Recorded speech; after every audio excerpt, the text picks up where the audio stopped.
আর কোনোদিন নামাজের কথা বলবো না। লোকটা বলে, পাগল, এতদিন খালি খালি নামাজের দাওয়াত দিছো, আজকে আমার পিছনে 50 টাকা খরচ করবা, 40 টাকা খরচ অটোমেটিক করে ফেলেছো, খালি বলে দেখো। তুমি কি মনে করো আমার বিবেক কুটতে কথা করতে? এতদিন খালি খালি নামাজের কথা করছো, আমার কামড় যা রাগ লেগেছে ভাই। আজকে 40 টাকা খরচ করছো, আরো 10 টাকা খাওয়াবা, খালি করে দেখো। আর আল্লাহ যদি না হোক, তোমার জন্য কি এক ওয়াক্ত নামাজ আমি পড়া পারবো না? তুমি কি মনে করছো? আমার মধ্যে কি মানবতাটা গেলে বলে দেখো। তখন মনে হলো না, আল্লাহ আল্লাহ মনে হয় কি। তখন বলতে ভাইজান, তাহলে চলো মসজিদের দিকে যাই। মসজিদে যখন নামাজি বেনামাজিকে রওনা দেয়, আর কানে কানে ফিস ফিস করে বলতে, ভাই এতদিন নামাজের কথা বললি, তুমি যে রাগ করো, আজকে আর একটা কথা যোগ করা লাগবে। বলে, আবার কি যোগ করবা? বলে, ওযু করা লাগবে। বেনামাজি বলতেছি, যদি বলে গোসল করা লাগবে, তা বলো। কি মনে করি তোর জন্য এক ওয়াক্ত নামাজ পড়বার পারবো না? ওযু করার পরে এবার নামাজি বলতেছে, ভাইজান আল্লাহর ঘরের মধ্যে ঢুকতে চান, নিজের ইচ্ছায় ঢোকা যাবে না, আল্লাহর হুকুমে ঢুকতে হবে। জবান খুলে একটা দোয়া পড়ো, আল্লাহুম্মা আফতাহ লি আবওয়াবা রাহমাতিক। শুধু দোয়া পড়লে হবে না, ডান পা দিয়ে মসজিদের মধ্যে ঢোকো। এবার দোয়া পড়ে ডান পায়ে মসজিদের মধ্যে যেই মাত্র বেনামাজি ঢুকেছে, নামাজি খুব জোরে জোরে সামনে কাতারে গিয়ে আল্লাহর সঙ্গে যোগাযোগ করে বলতেছে, আল্লাহ আমার দায়িত্ব হলো দাওয়াত দেওয়া, আর তোমার দায়িত্ব হলো হেদায়েত দেওয়া।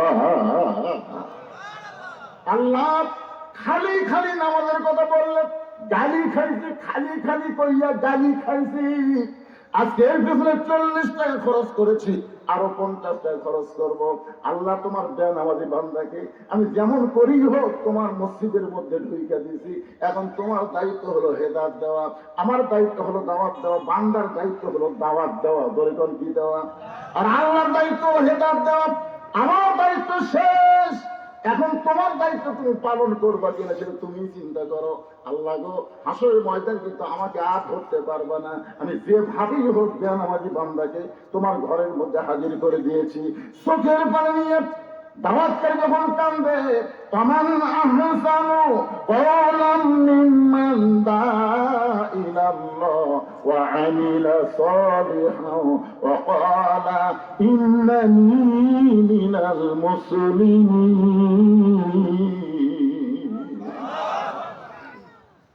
আসরের নামাজ, কোন নামাজ? আসরের নামাজ। ওইখানে আল্লাহর কাছে বারবার বলতেছে, আল্লাহ আল্লাহ আমার কাম কিন্তু শেষ, তুমি তো আমার ধরবে আর পারবা না, কেন আমার দায়িত্বই শেষ। আমার দায়িত্ব হলো দাওয়াত দেওয়া, আর তোমার দায়িত্ব রেখে যাচ্ছে। এমন দোয়া করা করছে, আপনি বলেন তো দোয়া খালি করছে না কাম করছে? কাম করার পরে তারপরে দোয়া। এই দোয়াটা আল্লাহ কবুল করছে। নামাজ শেষ হয়ে গেলে বলছে, ভাইজান ভাইজান 10 টাকা কিন্তু বাকি আছে, 40 টাকা খাওয়াছি ভাই, এখনো 10 টাকা বাকি আছে, চলেন যাই। কই ওঠে না, চলেন ভাই। আরে পাগল, এত বাড়াবাড়ি করিস করে। নামাজ ছিঁড়ে ভাই, আর নামাজের মধ্যে যে এমন শান্তি জীবনে কোনোদিন বুঝিনি রে। আপনার বলেন তো, নামাজের মধ্যে শান্তি আছে না নাই? কেমন শান্তি!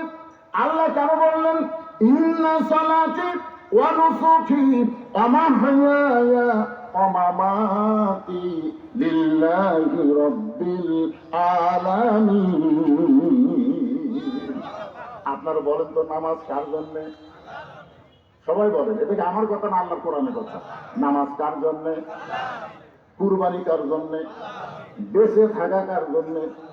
মরে যাওয়া কার জন্য?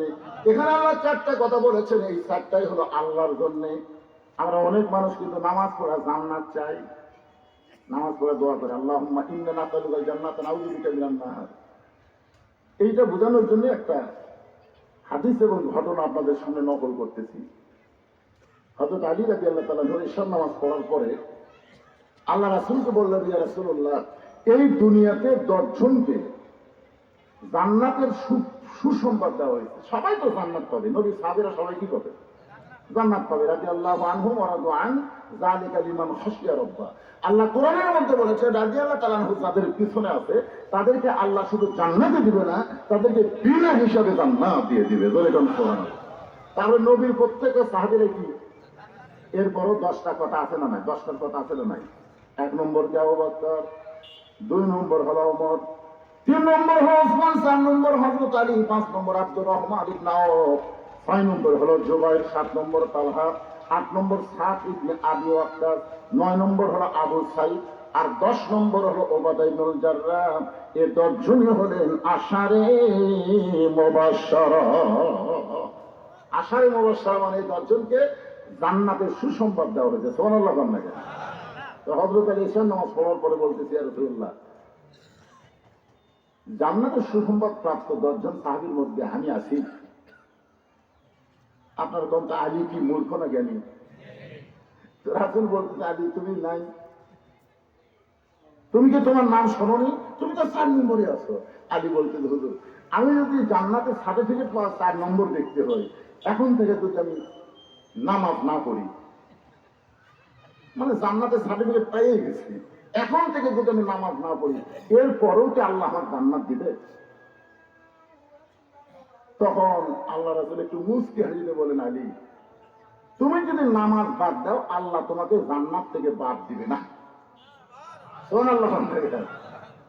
আলী বলতে যে হুজুর 5 ওয়াক্ত নামাজের মধ্যে এই ফজরের নামাজ আমার খুবই কষ্ট লাগে। 5 ওয়াক্ত নামাজের মধ্যে কোন নামাজ কষ্ট লাগে? ফজরের নামাজ কষ্ট লাগে। আজ থেকে যদি আমি ফজরের নামাজ বাদ দেই, এরপরেও কি আল্লাহ আমার জান্নাত দিবে? আল্লাহ রাসূল বলে, আলী শুধু ফজর বাদ না, তুমি সব যদি বাদ দাও, এরপরে আল্লাহ তোমাকে জান্নাত থেকে বাদ দিবে না। যাও। আলী বলছে যে হুজুর একদিনে তো সব বাদ দেওয়া হবে না, আজ থেকে ফজরই বাদ দেওয়ার নিয়ত করে বের হতো। এই কথা বলে তোমার আলী চলে যাচ্ছে। আবু বকর বলে, ইয়া রাসূলুল্লাহ, হযরত আলী এত বড় বেয়াদবি করলো আর আপনি কিছুই বললেন না? আপনি কিছুই বললেন না? রাসূল বললেন, আবু বকর, নামাজ যদি জান্নাতের জন্য হয় তাহলে আলী নামাজ বাদ দিবার পারবে, আর নামাজ যদি আল্লাহর জন্য হয় আলী গোটা দুনিয়া বাদ দেবে, কিন্তু এক ওয়াক্ত নামাজ বাদ দিবে না। আপনার বলেন তো নামাজ কার জন্য? গায়ে প্রকারে মতো করলাম, এখানে আল্লাহ বলতেছেন, ইন্না সালাতি ওয়া নুসুকি ওয়া মাহইয়ায়া ওয়া মামাতি লিল্লাহি রাব্বিল আলামিন। এশার নামাজ পড়ে হযরত আলী চলে আসলেন বাড়িতে। বাড়ির দরজায় প্রতিদিন হযরত আলী সালাম দেয়। আল্লাহ রাসূল বলেছেন, তোমরা যখন বাড়িতে যাবে ওই বাড়ির দরজা বরাবর তোমরা সালাম দিবা। যদি সালামের উত্তর নাও পাও, তারপরে বাড়ির উপরে আল্লাহ রহমত বর্ষণ করবে। আপনারা বলেন তো, আমরা কবরের পাশে দিয়ে যখন যাই সালাম পাওয়ার নিয়তে দেই, কথা হয় সালাম পাওয়ার নিয়তে দেই। আচ্ছা যদি কেউ উত্তর দেয় তাহলে আপনার গতি কেমন হবে? না, সালাম দেওয়া কি? কথা পায় না, বলে সালাম দেওয়া কি, উত্তর দেওয়া কি? এখন যে গোরস্থার কাছে সালাম দিচ্ছে, যদি উত্তর পাওয়ার নিয়তে দেন আর একটা মরা মানে ওয়ালাইকুম আসসালাম, মানুষের থাকছি না 80 মাইল রেখে দৌড়াবি ভাই। এরপরে আমরা সালাম দেই। সালাম একটা দোয়ার নাম। আল্লাহ রাসূল বলেছেন, কোন বাড়ির দরজায় যখন যাবেন কলিং বেলে চাপ না দিয়ে দরজা ধাক্কা ধাক্কি না করে সর্বপ্রথম একটা সুন্নত হলো আসসালামু আলাইকুম ইয়া আহলাল বাইত। এই বাড়ির মধ্যে যারা আছে সকলের প্রতি আল্লাহর রহমত বর্ষিত হোক। দরকার সুবহানাল্লাহ। হযরত আলী প্রতিদিন সালাম দেন, কিন্তু আজকে ফজরের নামাজ বাদ দেওয়ার কথা বলে চলে এসেছে, এই কারণে সালামের কথা মনেই নেই। আল্লাহ কি করতেছে দেখেন, আল্লাহ শিক্ষা। ফজর নামাজ পড়বি না এই কথা বলে যাচ্ছে, বাড়ির দরজা থেকে সালাম দেওয়ার কথাই মনে নেই। রহমত বাড়তিছে না কমতিছে? হাসান হোসেনের মা দরজা খোলো। এবার নবীর কলিজার টুকরা ফাতেমা দরজা এসে বলতেছে, আসসালামু আলাইকুম। আলী তুমি তো সেখানে আমার মনে নাই। ফাতেমা বলেছে আসসালামু আলাইকুম, উত্তর দেন। এবার হযরত আলী উত্তর দিলেন, ওয়া আলাইকুম আসসালাম। তবে ফাতেমা, এতদিন ফজরের নামাজকে বড় টেনশনে থাকতাম, আজ থেকে আর ফজর পড়া লাগবে না, আমি ঘুমিয়ে যাব। তুমি যেন বেলাল আযান দিলে আমাকে ঘুম থেকে ডাক না দাও। ফাতেমা মুস্কি মুস্কি হাসতেছে, সুবহানাল্লাহ কোন। ফাতেমা মুস্কি মুস্কি হাসার কারণ হলো যে ব্যক্তি তাহাজ্জুদের নামাজ কোনোদিন বাদ দেয় না, আর সেই ব্যক্তি ফজরের নামাজ আজ থেকে পড়বে না, এই কথা যতই মুখে বলুক বিশ্বাস করা যায় না। রাসূল বলেছেন 5 ওয়াক্ত নামাজ হলো ইবাদত, আর তাহাজ্জুদের নামাজ হলো মাহাব্বত। সাহাবীরা বললেন, ইয়া রাসূলুল্লাহ, ইবাদত আর মহব্বতের ব্যাখ্যা কি? আল্লাহ রাসূল বলেছেন 5 ওয়াক্ত নামাজ পড়বে মানুষ জান্নাত পাওয়ার জন্য, জাহান্নামের ভয়ে, আর তাহাজ্জুদের নামাজ পড়বে জান্নাত জাহান্নামের জন্য না, কেবলমাত্র আমার আল্লাহর জন্য। সুবহানাল্লাহ। এক ব্যক্তি আছে নামাজের সেজদায়, আল্লাহ রাসূল বলেছেন এটা বনি ইসরাইল যুগে, এক ব্যক্তি নামাজের সেজদা আছে, আল্লাহ ডাক দেয়া বলে তুই যতই নামাজ পড়ার সেজদা কর তোর ঠিকানা জাহান্নাম। তুই যতই নামাজ পড়ার সেজদাটা ঠিকানা কি? ওই সেজদা থেকে মাথা তুলে বলতেছে আলহামদুলিল্লাহ। আল্লাহ কয়, কে রে পাগলা, তোখানে কি খবর দিছি? খবর শুনছিস? তুই যতই সেজদা কর নামাজ পড় তোর ঠিকানা হলো জাহান্নাম। বলতেছে আলহামদুলিল্লাহ। আল্লাহ তোর ঠিকানা জাহান্নাম রয়েছে, আলহামদুলিল্লাহ কর। পাগলা বলতেছে আল্লাহ আপনি এত খেয়েছেন কেন? আপনি আমার জাহান্নাম দিলে কি কষ্ট পাবে? আপনি আমার জাহান্নাম করছেন, আমি আলহামদুলিল্লাহ করছি, কারণ আমি বিশ্বাস করি জান্নাতের মালিক যিনি, জাহান্নামের মালিক তিনি। তা আপনি যদি আমার জাহান্নাম দিয়ে খুশি হন, আমার বেদার হয়ে লাভ আছে? আল্লাহ যেটা দিবি ওটাই মেনে নেওয়ার নাম হলো ঈমান। আল্লাহ বলতেছে জাহান্নামে গেলে তোর কষ্ট হয়ে থাকলা, তুই কষ্ট পাবি কি জানিস না? আপনি কি মনে করছেন আমি একলা কামো? আল্লাহ ভাই তোর সঙ্গে জাহান্নামত খেয়ে যাবি। তো বলতে তো আমার জাতির পিতার সাথে নমরুদের আগুনের মধ্যে কে গেছিল? আমার জাতির পিতা ইব্রাহিমের জন্য যদি আপনি বলতে পারেন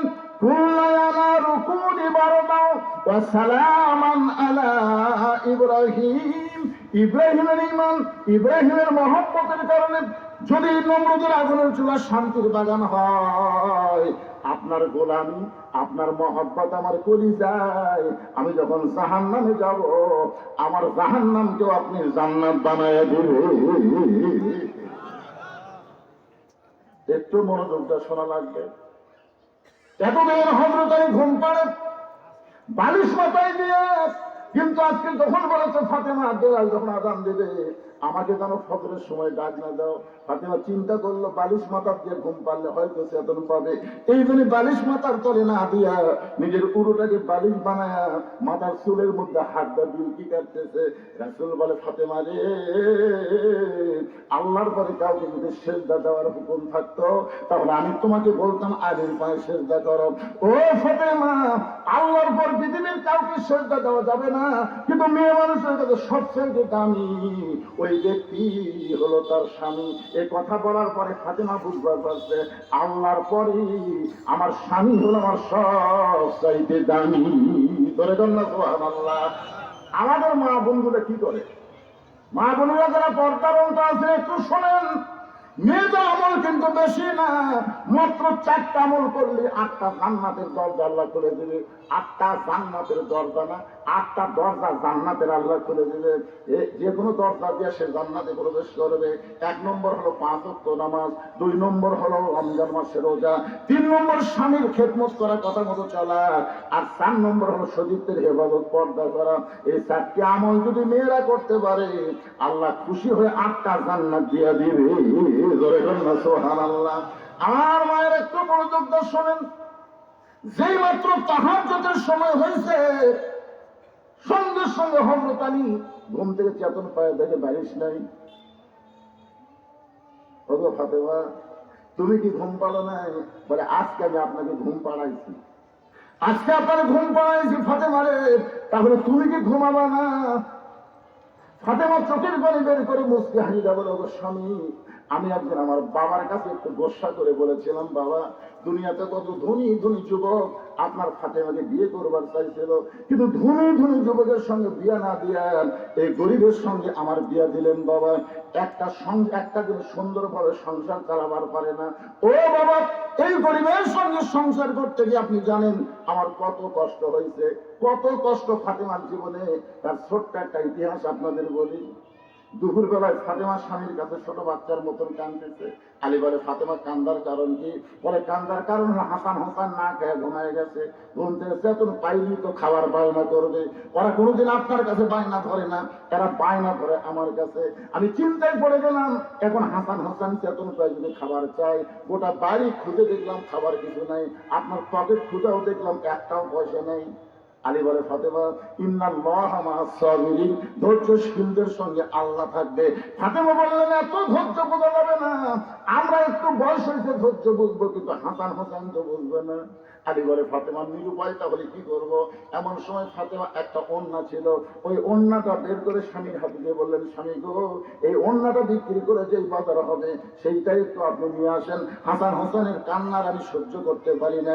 হযরত আলী ওড়নাটা নিয়ে সেই মাত্র বাজারে গেছে, চিন্তা করতেছে হযরত আলী ওড়নাটা হলো ফাতেমার ওড়না, ধরে কোন ওড়নাটা কার? পকেটের মধ্যে রাইখা বাজারে ঘুরতেছে।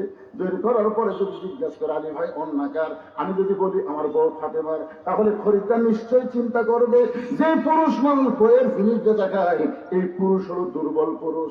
আলী অন্যা বের করবার পারতেছে না। হঠাৎ দেখতে পাই একজন খরিদ্দার সালাম দেবে, বলে, আলী ভাই আমার মনে হয় আপনি কিছু বিক্রি করবেন। আলী চিন্তায় পড়ে গেল, আমি কিছু বিক্রি করব, এটা আমার আল্লাহ ছাড়া দুনিয়ার কেউ জানে না। তাহলে এই খরিদ্দার কেমনে জানলো? পকেট থেকে অন্যা বের করার সঙ্গে সঙ্গে তাকায় দেখে ওই খরিদ্দার একটা ব্যাগ আলীর সামনে ধরেছে, ওই ব্যাগের মধ্যে অন্যা দিছে। খরিদ্দার একটাবার অন্যার দিকে তাকায় নাই। হযরত আলীর হাতে 6টা দিরহাম দিয়া ওই খরিদ্দার যখন চলে যায়, হযরত আলী 6টা দিরহাম নিয়ে বাজারের দিকে দৌড়ায়। খাদ্যের দোকানে গিয়ে বলে, ভাইজান 6টা দিরহামের যে খাবার হবে তাড়াতাড়ি টোপলা করে দাও, আমার হাসান হোসেন যদি ঘুম থেকে চেতন পায়, ওরা কিন্তু ক্ষুধার তলার মায়ের কাছে বায়না ধরবে, দাও তাড়াতাড়ি খাবার দাও। দোকানদার 6টা দিরহামের টোপলা করে যখন হযরত আলীর হাতে দিবার চায়, এমন সময় একজন ফকির আলীর সামনে দাঁড়ায় বলে, আলী রে, আজকে 3-4 দিন হলে আমার বাড়িতে কোনো খাবার নাই, আল্লাহর রাস্তায় যদি পারো তাহলে আমাকে একটু খাবার দাও। আলী চিন্তায় পড়ে গেল, 6টা দিরহাম দিয়ে বাচ্চাদের জন্য খাবার নিব, আর এমন সময় ফকির আমার সামনে, আমি কি করব? আল্লাহর কোরআন বলতেছে, আম্মা সাইলা ফালা তানহার, আলী রে সাইলকারীকে খালি খালি ফিরাস না। চিন্তায় পড়ে গেল হযরত আলী, 1টা দিরহাম সাইলকারীকে দিব, আর 5টা দিরহাম নিয়ে খাবার নিয়ে বাড়ি যাব। এই চিন্তা যখন করতেছে, এমন সময় আল্লাহর কোরআন বলে, ওমা তুনফিকু মিন শাইইন ফি সাবিলিল্লাহি ওয়াফা ইলাইকুম ওয়া আনতুম লা তুযলামুন। আলী, ফকিরকে যদি 1টা দিরহাম দেস, আল্লাহ তোকে দুনিয়াতে 10টা দিরহাম দিবে। ফকিরকে যদি 2টা দিরহাম দেস, আল্লাহ তোকে 20টা দিরহাম দিবে। ওয়াফা ইলাইকুম, তুই যদি ফকিরকে 6টা দিরহাম দেস আলী, আল্লাহ তোকে দুনিয়াতে 7টা দিরহাম দিয়ে দিবে। হযরত আলী টোপলাওয়ালাকে টোপলা ফেরত দিয়ে ওই 6টা দিরহাম যখন ফকিরকে দেয়, মনে মনে বিশ্বাস করে আল্লাহ তাকে 6টা দিরহাম দিবে।